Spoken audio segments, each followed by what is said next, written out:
Welcome to Manhwa Recaps, spoilers ahead, watch out, and take care. Huge shout out, and a special thanks to my Patreon and channel members. This video is sponsored by myself.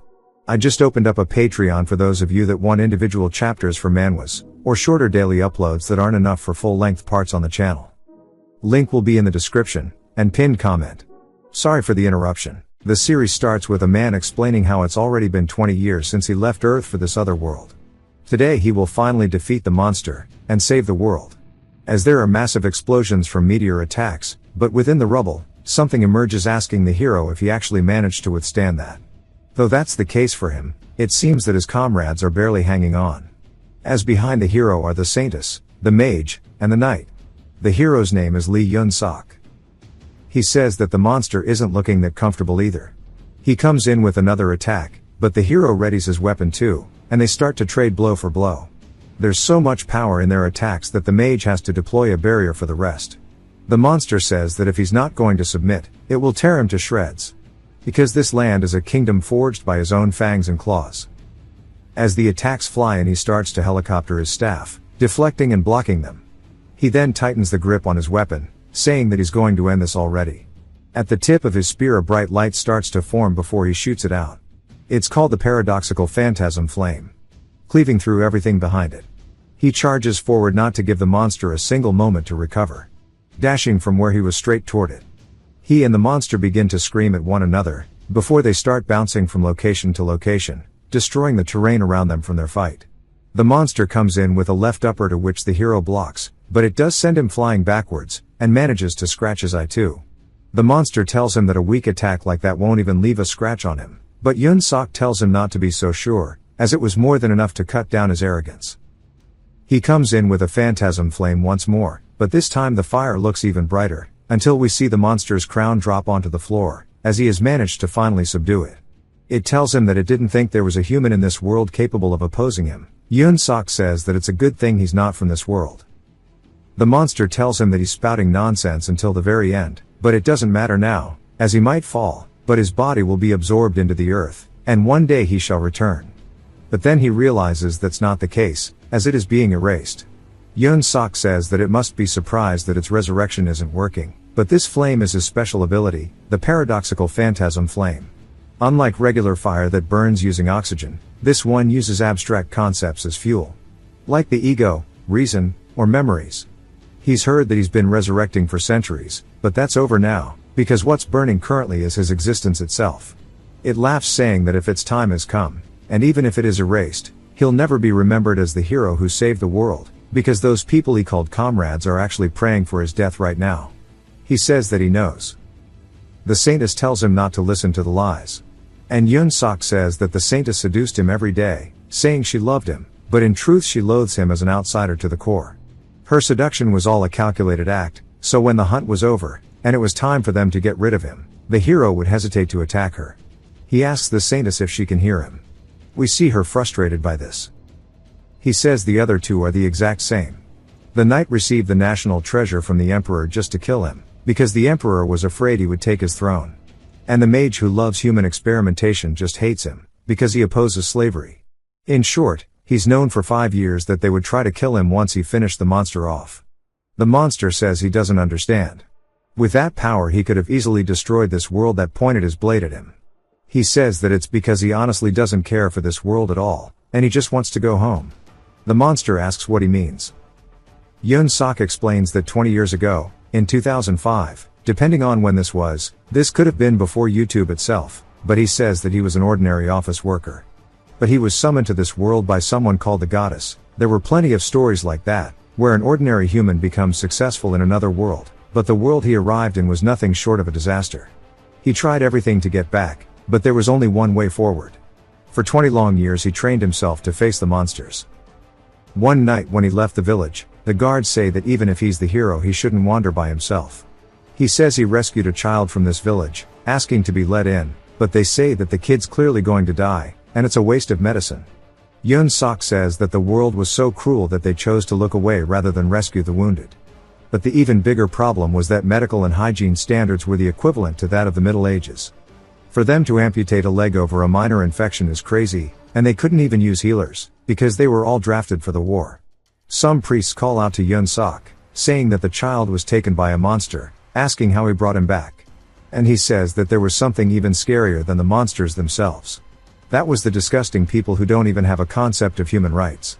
As they burned villagers on poles under the assumption they were possessed. He endured this for all of those 20 years, and finally he defeated the monster behind all the others, and it was over. The knight says that now that they've been caught they feel relieved, but they can't let him stay alive. Yun Sok says that he really hates this world. And the knight realizes they've got a big problem here. While they went to defeat a monster, they ended up creating one as well. Yun Sok takes in a deep breath, saying that he has fulfilled his duty, telling the goddess to keep her promise. The red skies themselves start to part as a golden beam descends, and she says that he has worked really hard, and through his efforts he has defeated the monster. He just tells her to remember that she said she would send him back to Earth with all of his experiences and memories, and even his soul perfectly intact. She smiles, asking if he really hates this world that much, as he has gained enough power to threaten even her. But if he returns to Earth, all of his achievements as the hero will vanish. He laughs, saying that she should cut the act, as he knows she's relieved that he's leaving as promised. She says that it's because this world no longer needs a monster, just wants to know if he really won't regret it. He says there's only one thing that he wants, and that's to return to the world he knew, and that is all. She says she understands, and he looks down at his scarred hands, saying that this wretched world is finally over. A golden beam starts to descend upon him, and she says that since his original body on Earth has died, she will place him into a new vessel. He asks whose body he's entering, and she tells him that she can't explain in detail, but it is a body destined to die soon. But if it's him, he will survive. He says as long as he can go back to Earth, he doesn't care if the body is destined to die, because no matter how hard or difficult his fate becomes, he'll be happier than anything that would happen here. As he opens his eyes, he stares at the ceiling, asking if he's finally back. It's now been 20 years, and he's entered the body of a civilian named Yun Sok. He sits up, saying that he's glad he does not see those bastards from the other world anymore, and at least he can finally live his life again. He looks over at the mirror, and says that this is his face from now on. But he's just so glad to be back on Earth. He runs to the faucet, seeing clean water. He thinks that this is what real magic is, and mages are useless. He then turns on the burner, saying that he no longer has to chop firewood or set up campfires. But he also spots some chicken nearby, and says that he's been missing this shit too, and fried chicken is the best. He takes a second before biting it, and says that it's so good he's gonna cry, and he missed it so much. All of these were things he took for granted, but now he can start his ordinary life again. But we see that's probably not going to be the case, as there's a red beam off in the city. He says that he expected as much, but time did progress while he was in the other world. But it won't be as terrible as that one, no matter how hard it is for him to adjust. He goes and takes a shower, saying that he's so glad there's hot water that comes out without any weight, but also cold wind that comes from a single button press. Even the clear bright sky doesn't even compare to that stinky other world. As he is staring out the window, he says that it's 2025, and he should go start with some StarCraft.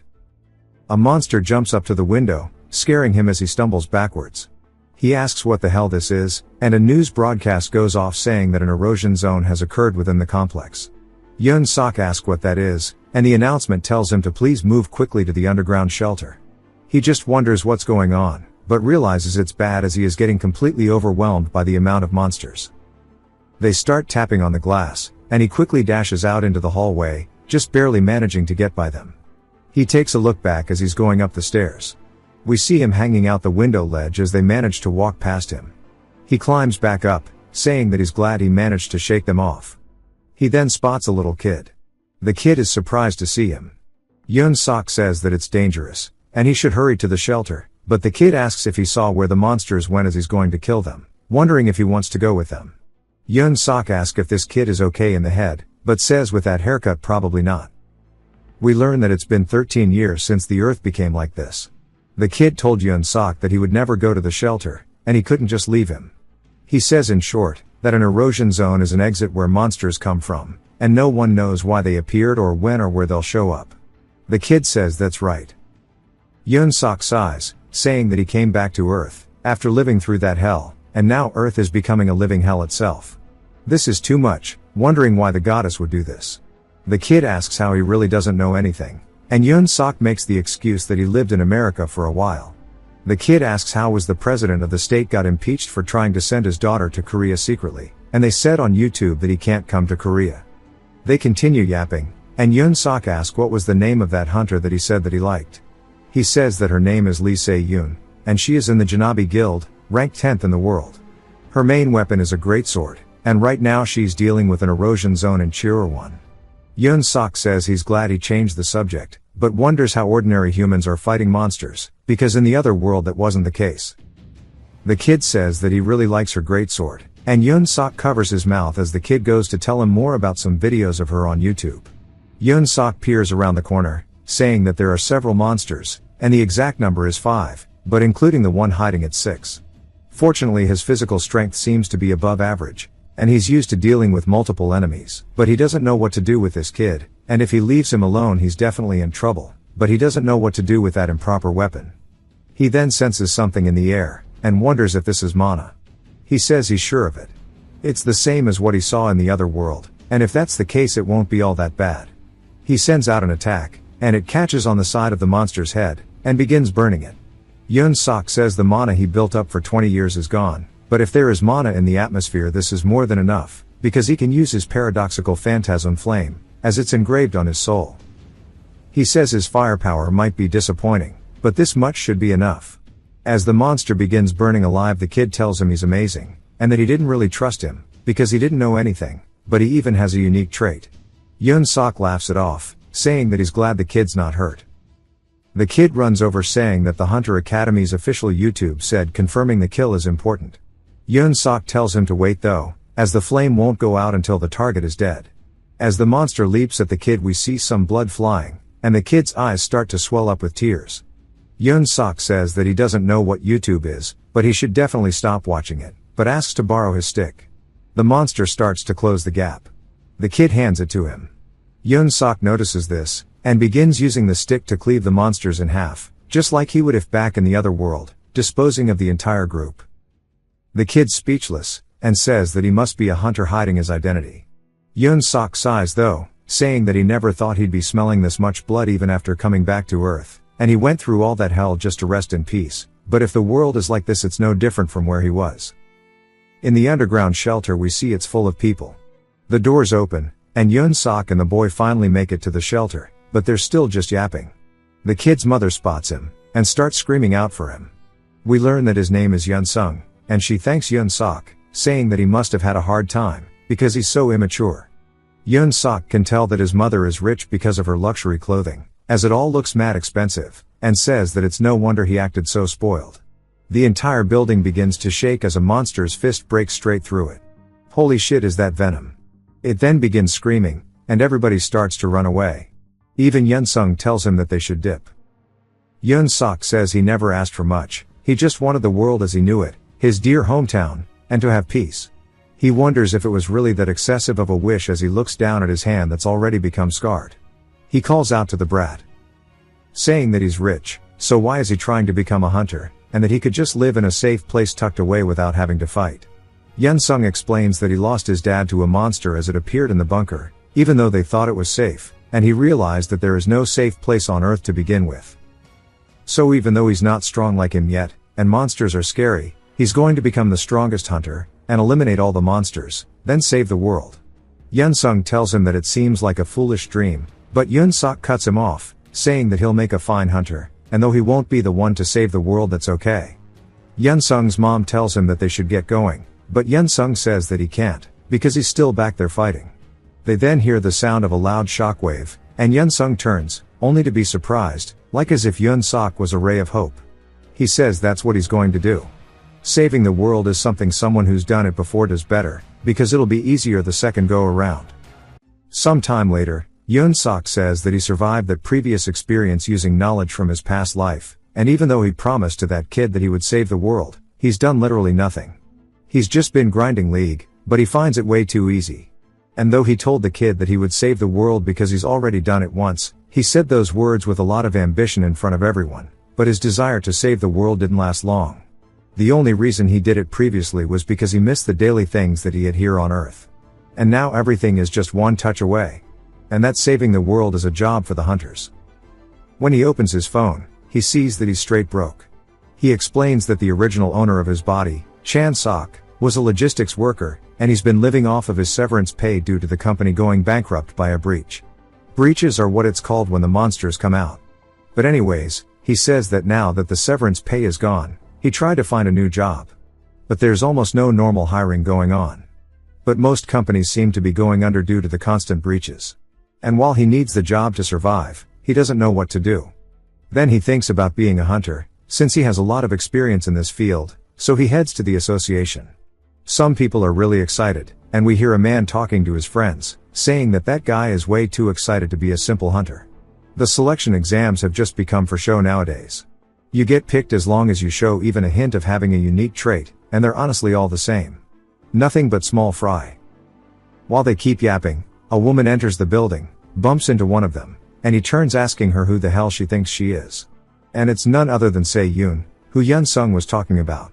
They wonder if her guild really came here to scout somebody personally. The first person she mentions after pulling her up on the tablet is a woman named Han Sanga, and her attribute is lightning.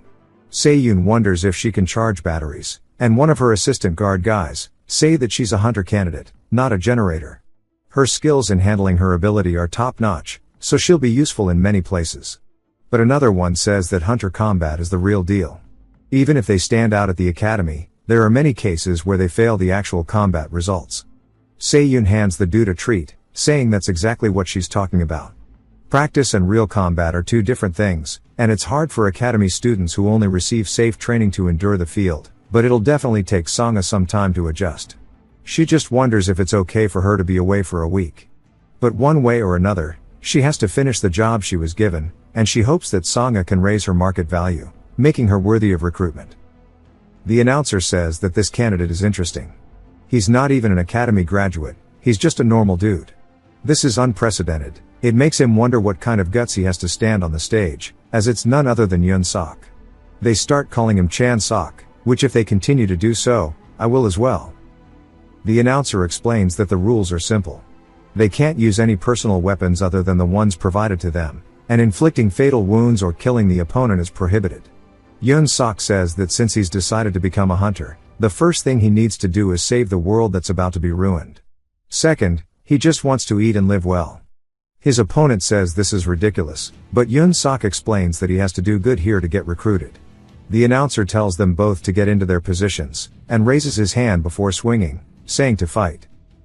The guy charges in, saying that his opponent is someone who can't even gather mana, and he should be honored to lose to him. Yun Sok stares as the guy smiles, getting cocky. He explains that he's undefeated in the academy at spearmanship. Yun Sok stabs his spear into the ground, and when the guy thrusts forward, seeing nothing, he's just confused, asking where he went. Yun Sok appears behind him, saying that he's really clumsy, and hits him with a punch to the gut. As the guy starts reeling, he steps on his foot so he can't fall backwards, and hits him with the left upper as well.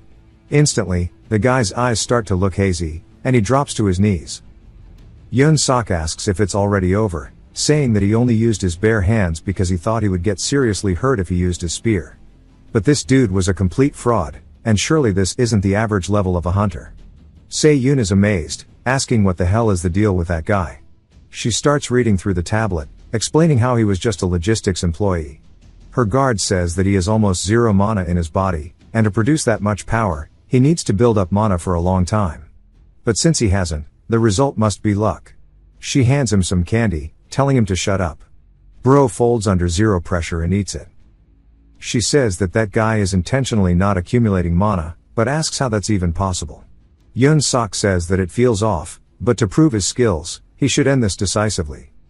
The guy starts to come back too, and Yun Sok walks over, telling him to relax since it won't be fatal. The guy puts his hands up out of fear before getting smacked again, getting knocked out twice in one fight. He's declared the winner, and people start talking about him. Se-yoon looks around at all the other recruiters while they're still yapping. She says that since they're distracted, she should take this chance to see his real skills. Her guard asks where she's going, and she says that she has to go see the president of the association. Yun Sok continues fight after fight, just using his bare hands, saying even if they're rookies who just became hunters, they're way too weak. No matter how many matches pass, everyone is just ass. He wonders what they even teach at the academy, because nobody here is even decent. Finally, it's Songa's turn, and the crowd's excited, saying that this was their long-awaited candidate, and maybe she can defeat this super rookie. Yoon Sok says at least her out of everyone he's seen today has gathered the most mana. She sighs, saying that he is absolutely nothing though, and he must have made it this far by luck, but it'll end here. Yoon Sok wonders why everybody's so cliché, and she says that it seems he doesn't have a unique trait since he only uses his fist, but she won't go easy on him.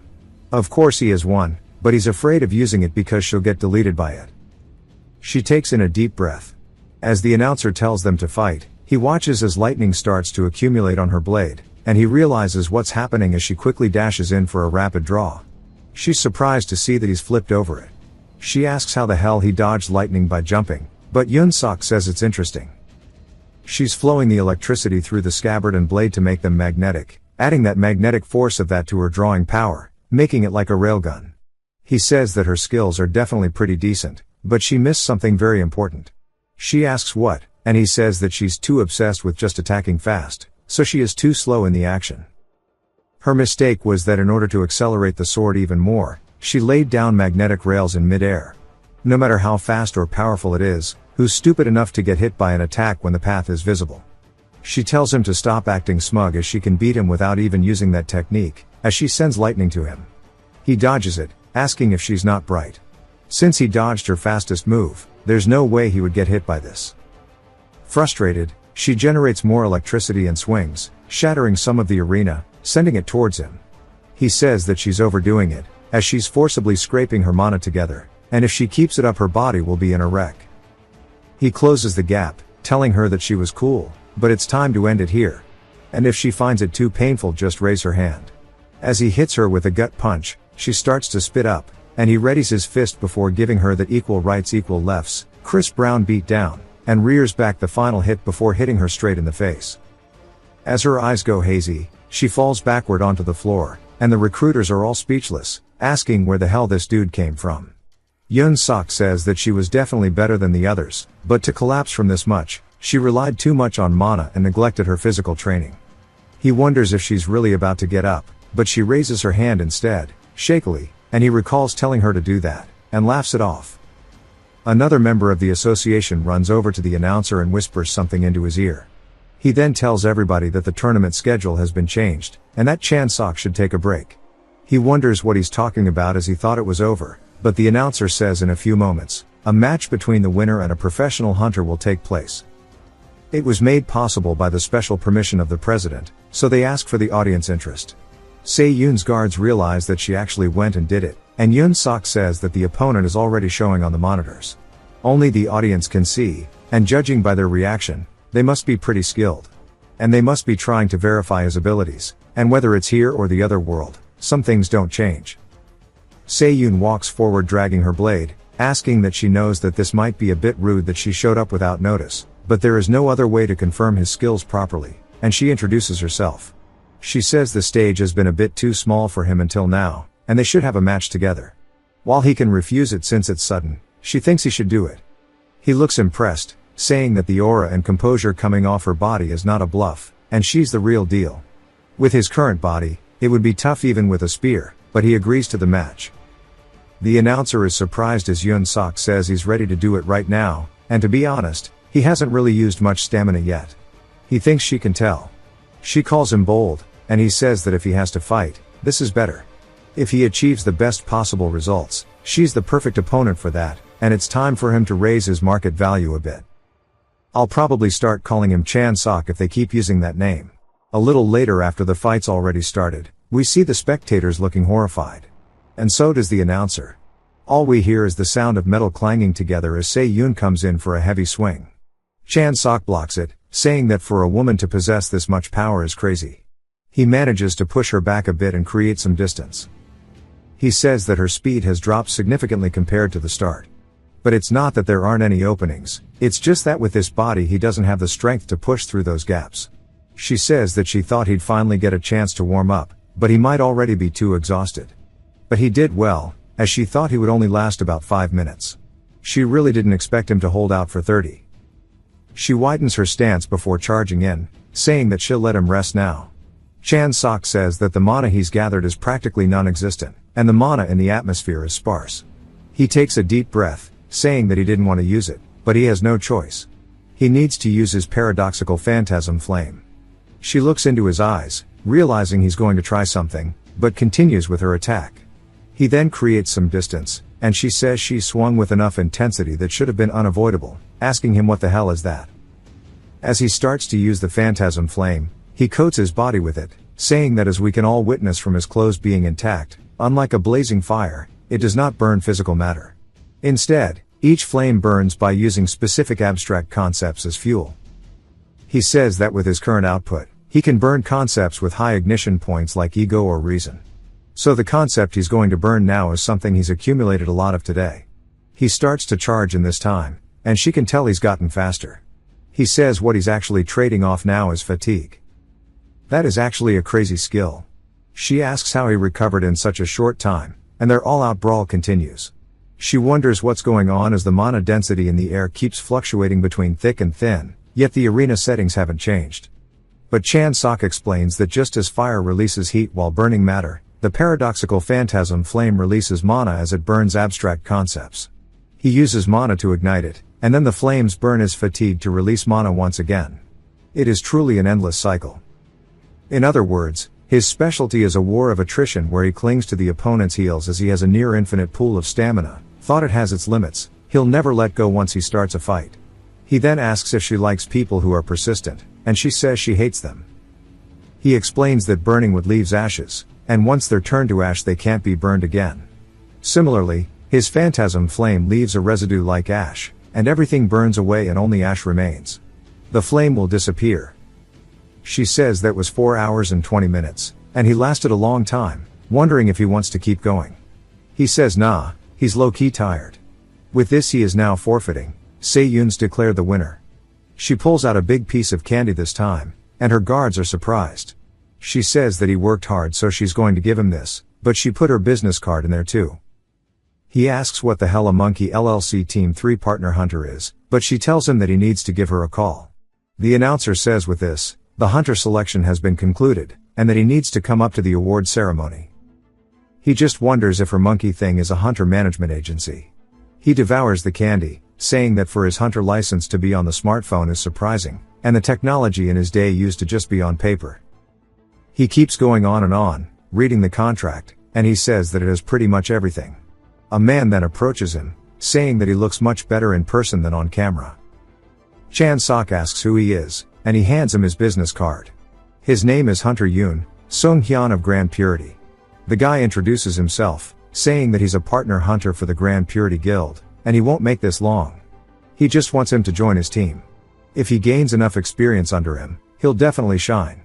Chan Sok says that the guy definitely doesn't seem like he's lying, but he has a prior engagement with Se-yoon, so he can't give a definitive answer.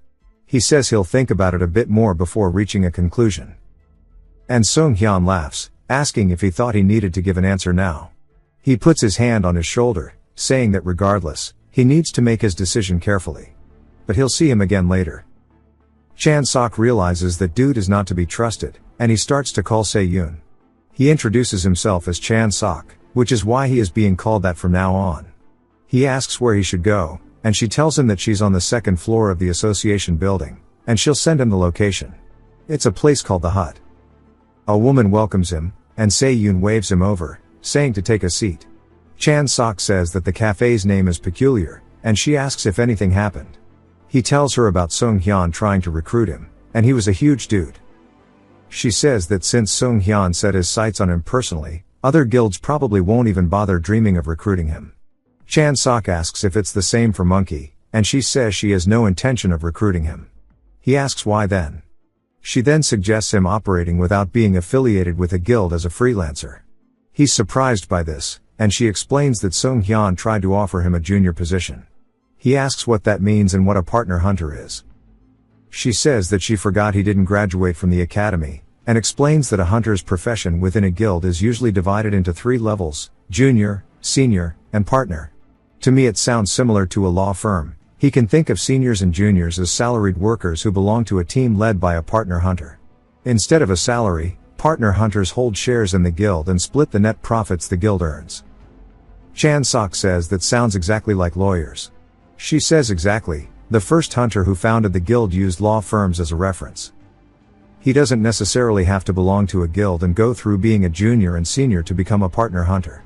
He says he thinks he understands. If he becomes famous and achieves results, they'll come looking for him on their own. She tells him that's correct, and hands him a piece of candy. He asks what the deal with it is, and she tells him it'll be hard for someone like him with no connections or experience to get proper requests. She says she'll do it all for him for free. He says he doesn't know why she's going so far.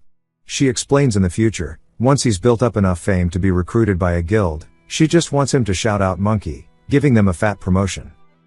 He says at that point she's just putting him in her debt. She hands him a document, telling him to read it, and it's his choice whether he does it or not. He asks what it is. She says it's a request from Incheon City, as there's a place called Gyeongdu Island. 2 years ago, they failed to remove the erosion core, so an erosion zone formed. He asks if he just has to go there and remove the erosion core. She says no, he's going to be patrolling Gyeongdu to identify and remove any additional cores that might have appeared. He reads it, saying that it'll start in a month, then he has a 5 million down payment with an additional 15 million upon success. He says considering it's a job where he has to risk his life, this income is actually ass. Because it's only around $13,000. She says if he's unhappy, then he needs to get stronger and famous, and then he'll have more money than he can even handle. Asking what his answer is, he goes to tell her, but it jumps to her in the car, talking to someone asking who Chan Sok is. She explains that Chan Sok is a civilian, but crushed the tournament with his bare hands. The person on the phone asks if that means he's decent, and she says that doesn't even cut it, as he lasted 4 hours against her. The person on the phone says that must be because she restricted her power, and she says that she's been a hunter for 10 years, and she's been in the most hellish places on earth, and she should have been able to toy with him. But 4 hours, even if she were born again, there would never be another monster like him. We're taken to Gyeongdu Island. As the boss on the phone still speaks, saying no matter how highly she thinks of him, the Gyeongdu mission specifically recruited hunters with experience. Even if his skills are outstanding, surely he won't be okay alone among veteran hunters. Se-yoon says that's not going to be a problem. She paired him up with someone reliable. And we see none other than Sangha. The boss says that using her head for monkey is her role after all, asking if she thinks Chan Sok can reach her level. Se-yoon says that they probably don't want to hear this, but if he ever reaches her level, he'll definitely be able to take their life. We get a flashback beforehand to a month before. As the delivery man carries something upstairs, he asks who the hell would order something so heavy. He goes back to look for the unit number on the next package. Chan Sok opens the door and pulls it inside, saying that it's actually really long. He pops open the case and opens it, saying that this spear is going to work just fine. He also got an elixir, which is an emergency use medicine commonly carried by hunters. It is condensed mana that helps when you need mana badly. The usual way of handling mana is similar to drawing water from a purifier and drinking it. You regulate the mana of the air, store it inside your body, and use it when necessary, and the elixir allows the process to happen in a much shorter time frame. But he uses mana differently from others. He skips the storage process and directly absorbs and uses the mana in the air. The advantage is that there's virtually no limit since he can draw from ambient mana. On top of that, as mana passes through him, the blood vessels gradually grow stronger, allowing him to handle more and more mana over time. The drawback, though, is that until the vessels fully develop, the usable amount is limited, making it difficult to produce strong outputs in a short period. He pops the lid off of the elixir, saying that he doesn't have the luxury of waiting right now. It's probably best to stockpile some first. If he trains with this for about a month, he should grow just enough. That is when he went to the island. As we see, there's a long line. He holds out his phone, and they tell him to go in, but also he's a part of Team 8. He goes to the Team 8 boarding area, and we see him waiting in line while everybody wonders when they're going to depart. Sangha then calls out to him. He says that her hair looks a lot calmer now than it did last time, and she says that that was just because of the static. She says they're on the same team, which is good, and they should work together during the mission. He asks why he would, and she says that he is stronger than her, and she could learn something from it. He makes a joke about his shoulders popping out from having to carry her, and she tells him that chronic dislocations are dangerous, and if he has them then why is he using a spear? He realizes she can't take a joke, and a man tells them all to focus. Since everybody in Team 8 is present, they'll begin the mission briefing. As there are hunters participating for the first time, he'll explain some of the terminology, asking for their attention. He explains that the corruption zones are classified as grade 1, 2, 3, and unranked, with those closer to grade 1 being more dangerous. Additionally, the first corruption zone to appear in a specific area is given the additional designation of Alpha, and the Alpha zone on the island is located at the church on the northeastern end of Ansari. It is still unranked for now, but considering that zones grow stronger over time, he strongly advises against approaching it. Their mission is to patrol the areas and identify the newly formed zones and eliminate them. One of the members asks if they're really doing an elimination mission with some rookies. The boat finally starts to approach it, and some of the team members talk about how they can feel the chill all the way out here. Chan Sok says they're exaggerating, and when he and Songa hop off, somebody blows a whistle, saying that the situation inside the island is being monitored by the offshore command center, and if they need assistance to contact them, then they wish the hunters the best of luck. The people on the team start to decide on the plan, and Chan Sok says they should be able to cover both areas over the course of a week. They turn, wondering what he's talking about, and he says they should set up a base at Huagasa and operate with that as their center. Some of the members ask who he is, as they haven't seen his face before, but also why he picked that place of all places. He explains that from there they can see their target, and from the peak of the mountain as well, the other target is visible. There are remains of old temple buildings there too, so they can use them as lodging. He thought this would be obvious. They tell him there are plenty of places closer by, and they could get surrounded after climbing the mountain, but he says they're not fighting thousands of enemies, so how do you surround a mountain? They continue saying how they don't want to follow a hunter with no experience, and Chan Sok says there's always people like this no matter the world. They decide to split up and act separately. As they start to make their way through the woods, we see Songa following Chan Sok, but somebody else as well. Chan Sok says that his mana is actually higher than Songa's, and we learn that guy's name is Kim Min-jae. He asks Min-jae why he's following them. Min-jae says this is both of their first missions, and he was worried about letting two rookies operate separately. Chan Sok thanks him for his consideration, saying at least there's one decent person here. He then notices something and quickly comes to a stop, telling them to wait. They ask what's wrong, and he tells them to quietly peek around. What they spot is a group of goblins prowling the area. Min-jae says that they should go around them, as there are way too many. At the very least, there are 50. Chan Sok tells them to remain calm, asking what his trait is. Min-jae asks if he's really planning on fighting this, calling him insane. Chan Sok says it's only natural for a hunter to fight, asking him again what his trait is. He tells him it's fire. Then Chan Sok asks what his most confident skill is. He tells him it's fireball. So Chan Sok instructs him that when he gives the signal to launch their first attack. Min-jae looks surprised, and Songa asks what she needs to do. Min-jae can't believe she's going along with it as well, saying this is reckless, as it's 3 versus 50, and that he thought this was both of their first missions. Then he suggests once more that they should radio the other hunters. But Chan Sok says they won't make it in time. Unlike them who headed straight here, the other hunters are searching along the coastline. There's no guarantee they'll arrive even if they hear the call, and if they wait while the monsters scatter, they could become a threat to other hunters. Min-jae says that he's right, even if there happens to be a hunter nearby.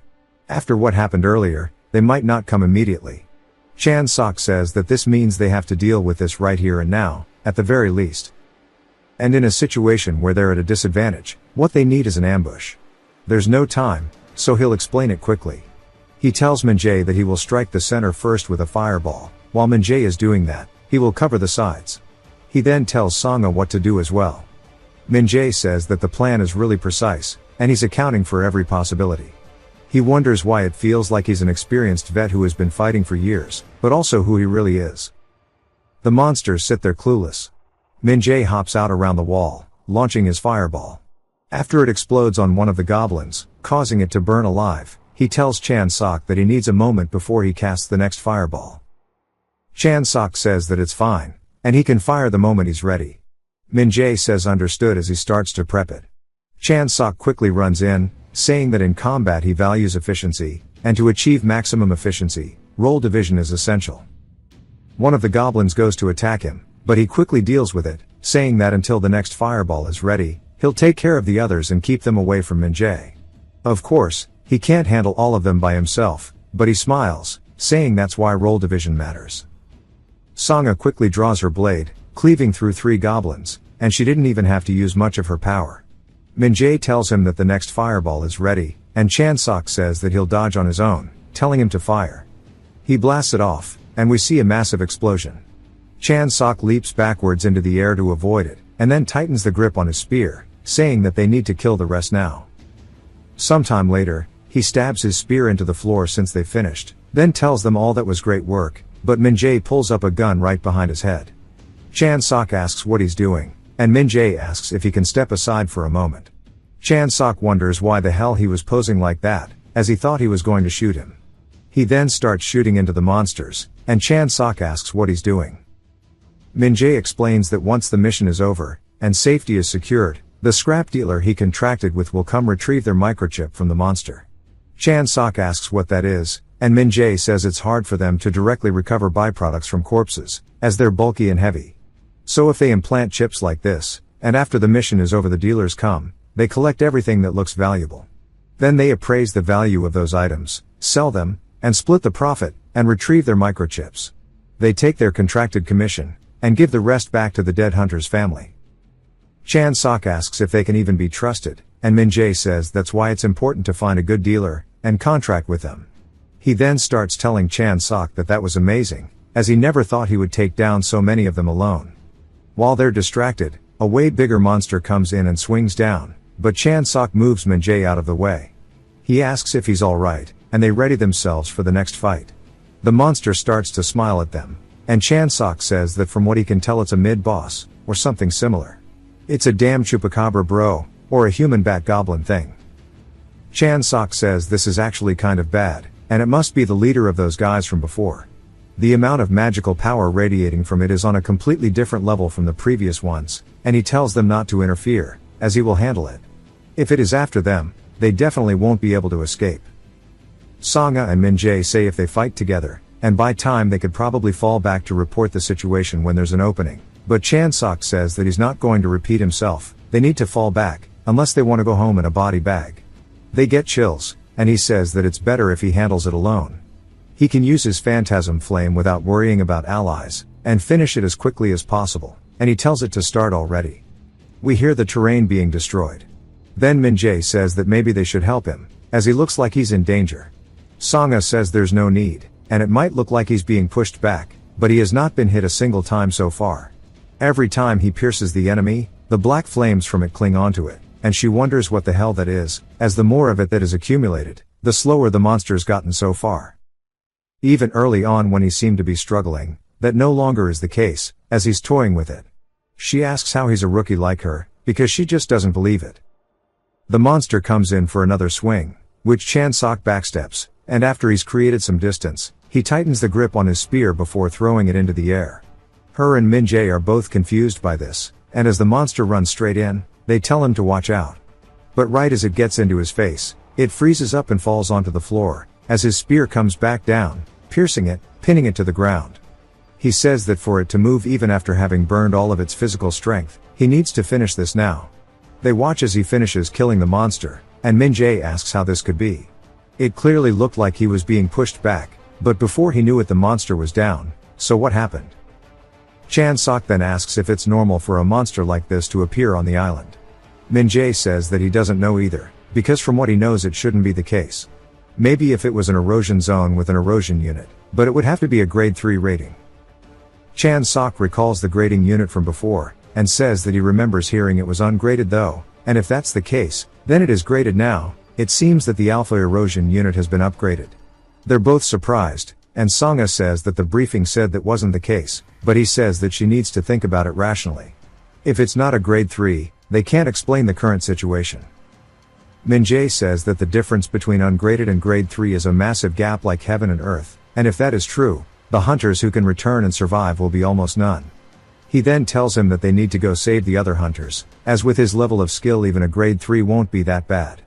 But Chan-sok says he doesn't want to. How is he meant to find and save all the hunters wandering on this island alone, as he has his limits, and can't do what he can't do? Their mission is not to rescue hunters in crisis, but to ascertain and eliminate all the monsters that spawn in, and he can't be expected to go do anything else besides his work. Sangha then says she has a question, asking what he thinks he'd be like if he were in their situation. He asks what she means, and she says surely he would feel wronged, and be resentful, and if that's the case, he should go rescue them. He says that he's not saying this because he doesn't understand the emotions people feel. He's talking about the results. There are also inevitable deaths in this world. Facing such a death, no matter what thoughts or emotions he had, he would die. He doesn't want to waver in a hopeless situation, as you can't survive in a world like this with that kind of mindset. They make their way to the abandoned building that he talked about making their base, and he says that the building is empty, there's no trace of monsters either. Sangha says that's fortunate, and Chan Sok asks Min-jae if he noticed anything. Min-jae says it's too dark to see anything special, but the fortunate thing is he can see the lights, which are the positions of the other hunters. Chan Sok says that light reveals your location, which is dangerous, and if it's only the small fry it's not going to matter that much, but if something like that big guy from earlier appears, it would be bad, so he decides to put in a warning message. He tells them all about the monster they faced recently, and that it's possible that it's becoming grade 3. They settle inside the building, and Min-jae draws a diagram explaining the situation. Chan Sok says that if they eliminate the unit's core, all of the creatures will disappear. Min-jae says that's correct, without the energy emitted by the unit, the zone will disappear. Chan Sok says that it's pretty simple, and that's what his goal is now. Sangha starts to fall asleep, and so does Min-jae. Chan Sok leaves a piece of equipment behind, saying that it should sound an alarm if a monster approaches, meaning he should be okay to go. It's a good thing he checked the erosion unit's location during the briefing, as it might go pretty smoothly. He then comes to a stop, and he says that he had a feeling it was going too well. As he hears a growling in the woods, he says that it must be the big guy from earlier, but when he slowly turns around, what he sees is a giant bat creature staring down at him. Meanwhile, at the Hunters Association Situation Room on the island, they are in a panic, because Team 5's hunters have gone dark, meaning they are most likely dead. Reports say the monsters are moving in an organized fashion. And they also start confirming casualties. One of the workers asks what the hell is going on, as this is meant to be an unranked erosion zone. But this is an emergency, so they need to reinforce the active hunters immediately, and put in some urgent requests. One of the other people tells him that someone is approaching the actual erosion core. He looks surprised, asking who it is, since they need to contact them, and tell them to stop. The man tells him that the person heading there right now is none other than Chan Sok, a hunter from Team 8. The worker recognizes him as the guy who first recognized the upgrade to the zone. He tells him to connect to his terminal right now, and confirm he is alive. Since an erosion core upgrade like this has never been confirmed before, in that case, he was the first to figure it out, but also he is headed straight for the core. Meaning he might know the answer. They connect to it, and we see the monster chasing after Chan Sok, and he says this thing is way fucking faster than he thought. He starts yelling at the team for not properly investigating it, asking how they wouldn't know that they were wrong with their ranking, and he starts flaming every one of them. And they debate muting him. But at least they confirmed he is alive. He says that his current phantasm flame doesn't have the power to kill individuals. For strong ones, he has no choice but to whittle down their health with his flame, and finish them off with his spear. But this bastard has no intention of slowing down, but also he pulled too much mana from the island fighting that giant bat during the day. Meaning that he is way weaker than usual.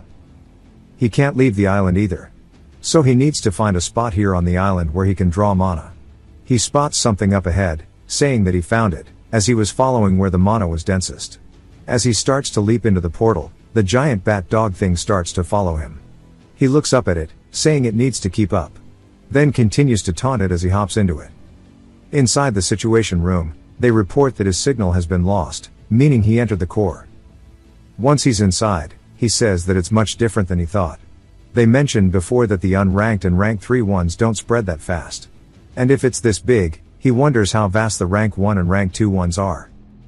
The monster starts to approach him from behind, and he says that since it's here, it's time for him to end thing between the two of them, as he's not really the obsessive type. The monster starts to roar, and he explains that one of the biggest issues with his phantasm flame is that it spreads to every living thing except him. Even if they're allies. If it gets to a level he can't control, he can't use it anymore, and while that's a drawback, since he's currently fighting isolated, as he sets the monster ablaze entirely, he says fighting solo means that drawback is completely nullified. But the real thing will start right now. Mana starts to swirl around his chest, specifically his heart. He says that the mana he sucked out of that thing is spreading through every corner of his body, and it's widening his meridians, making them tougher. He exhales sharply, saying that that was actually much better than he expected. While the monster is over there shaking in pain from having its mana forcibly stolen, it begins screaming. Chan Sok notices the water rippling, and realizes what's going on, as when he looks around, he's surrounded by a bunch of the bat dudes from earlier. He says it's too bad, because overwhelming him with numbers won't mean anything anymore. As they get deleted in an instant with his phantasm flame, he says that he's a few times stronger than before, but still not even remotely close to where he used to be. He wonders where the core is, saying that Min-jae mentioned that it's usually the strongest monster in this space. He then hears a voice saying fire, and then it says went out, as it's coming in for a surprise attack. He turns, and dodges the attack, as it shatters down into the floor. He says that it purposely waited for his flame to burn out, and even mentioned it out loud. That means that this is the core, and it's on a different level. He says that at this level, he could probably pull off a 4-hit combo, and he starts to charge in, flailing his spear around to distract it. He readies the first attack, and thrusts towards its chest, which it blocks. Though we see that was completely pointless, as the monster's weapon starts to chip. Chan Sok explains that it's called a dual moon spear. As it pierces through the side of the monster, it's a blue trail that forms along his attack path, and that trail perfectly mimics the first strike, repeating it 4 times. It's just a simple technique that chains 4 hits. But what if the blue trail attacks just a beat later? It becomes a tricky dance that's hard to dodge. When facing the enemies with a delayed combo, they're bound to slip up eventually, getting caught by the attacks. Now that it's been hit with his spear, he closes the gap, saying that it's over now. As he starts to unleash it once more, but this time he thrusts 6 times, each one being the dual moon spear. The monster screams in agony one last time before it starts to fade out of existence. He says that he didn't expect to get anything out of it, but a box just appears in his hands. He opens it, and is surprised. Back in the situation room, they're in a complete panic, because the zones are spreading from the central island. Team 9's hunter signals have also cut out. The dude starts to zone out in the middle of the screaming, saying that it's all over. Unless a miracle happens, all he can do is stand here, and watch them get murdered. The dude from earlier tells him that a message from Chan Sok, who entered the erosion core, has arrived. He asks what it says, and he says that he'll put it on the screen right now. He tells them all that the Alpha erosion core has been cleared as of this moment. The other hunters confirm it, saying that the monsters have been eliminated. The dude says that a miracle actually happened, asking how. We see Chan Sok looking up at the sky, saying that the air is really nice right now. Back on the outside, we see a lot of the bat monsters being ripped apart by Songa's lightning as she's having to go pretty much all out to the point that her wrist begins to look shaky from being worn out. She has to use both hands to support her sword, and she says there were way more of them than during the day, but Chan Sok also disappeared.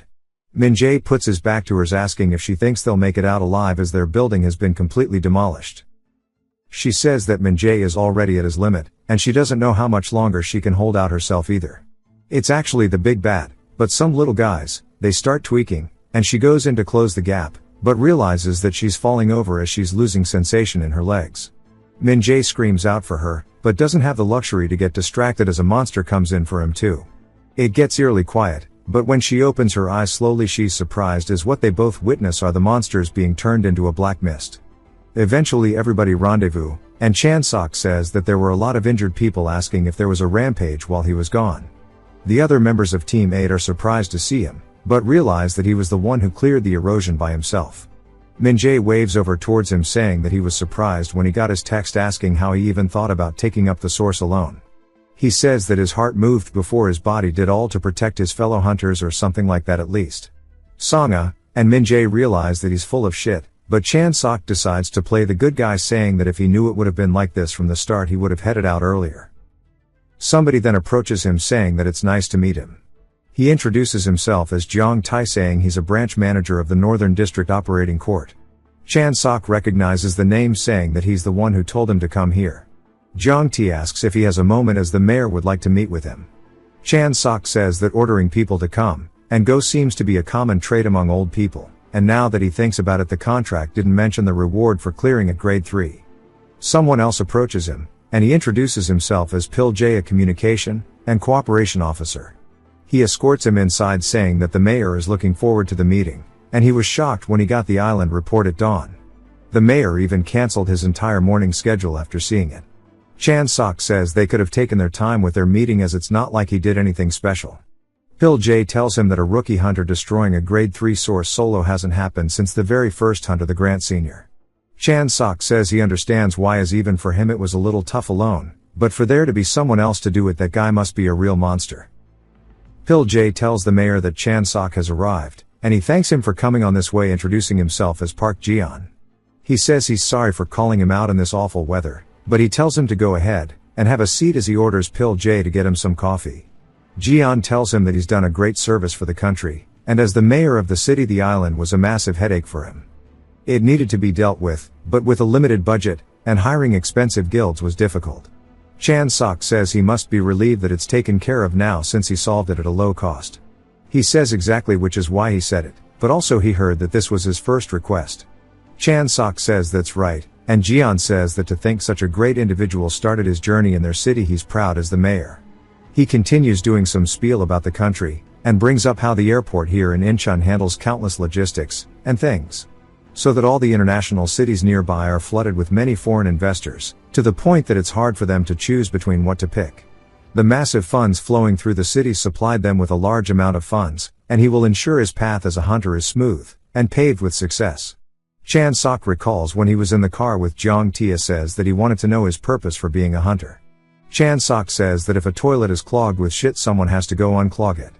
Jiang Tai says that he sees, but he knows that he'll probably become very famous in the future since capable hunters are loved by everybody. With that will come a lot of commercials, and other things like that. Chan Sok says that he seems worried that fame will ruin him, but Jiang Tai says there are many cases where promising hunters get drunk on it, forgetting their duty. In a way it's only natural, but just across the ceasefire line dangerous monsters roam the erosion zones, and Korea is the only safe place left around here, and is called the sanctuary for a reason. But even that sanctuary is being swayed by capital. What he accomplished this time is tremendous, and many people in difficult situations will take an interest in him. He just wants him to remain a beacon of hope. Chan Sok says that he wondered how much he'd offer after he was given that speech up on a silver platter without even trying to hide it. Unfortunately for him, he's lived through too many years, and suffered through the exact same shit to be swayed by something like this. He tells Jian that if he's providing that much support, there must be something he needs to do in return, like helping a mayor with falling approval rates getting re-elected. Jian looks surprised, but recomposes himself, saying that he's quick with his info, but Chan Sok tells him that smartphones have everything these days. He knows that his term is set to end early next year, and reading the room, the consensus should be that re-election is a long shot. Jian says that he is quite direct, and actually in the process of participating in this request he needed permission from the city hall. Chan Sok says unlike the public notice, it is true that he needed the mayor's permission to enter as a rookie, and if he packages it right he can go around claiming that he's the talent he discovered, and it looks like he wants to weave him into his narrative, and take credit for the meal he cooked. Jian continues saying that, thanks to the infrastructure he mentioned earlier, as mayor he maintains ties with many overseas and domestic companies. For instance, the contract for this model of the coffee brand they're drinking right now is ending soon, and he could have his face packaged here instead. But there's also way more possibilities. Chan Sok slams his cup down, saying that he must look cheap to him. Jian asks what he means, and Chan Sok says watching the news lately the world seems desperate for a new face capable of changing how gloomy it is, and what he's saying is everything he is claiming he can give him is stuff he's going to take by himself anyways. Jian says that he can select safe high-paying requests, and provide them to him. Chan Sok says that's a very awful offer, but to send his congratulations to the coffee mix model since it looks like they'll be able to renew their contract. Somewhere else under a bridge we see a man kneeling to somebody else, saying that the island test was a failure, and the person apologizes. The hooded guy says it can't be helped, while the dude kneeling says that there is some good news as he got a clip from the hunter qualification exam. It's none other than Chan Shok's fight with Se Yoon, and the person watches it laughing, saying that's pretty impressive. If you've watched till the end, comment Happy New Year's to let me know. Thanks to my Patreon members. Subscribe for more videos like this, leave a like or a comment to help the channel out. Thanks for watching.